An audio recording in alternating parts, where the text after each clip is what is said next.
दीदी दादू त्याला आपल्याला खत भरायचं. किती भरायचंय? अच्छा काही नाही 50 बॅगा भरायचे पटपट होऊन समझ गया.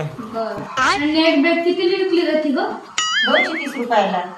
बहुत तेज हो रहा है. पटकन पटकन खाद्य घालून येते तुम्ही कमी चला काय नाही पटपट भरून घेऊ नंतर मोबाईल खेळू.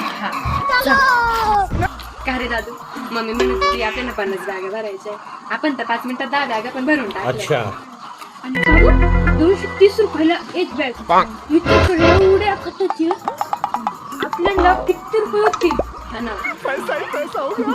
चला आता मम्मी असते ना सगळ्या बॅगा भरून ठीक आहे. चल पटकन. चला रे घेऊ पटापट बॅगा भरून. चला पटपट. बॅगा आम्ही तर भरल्या बॅगा. कोणती बॅगा भरल्या? एक काय या. अरे रा.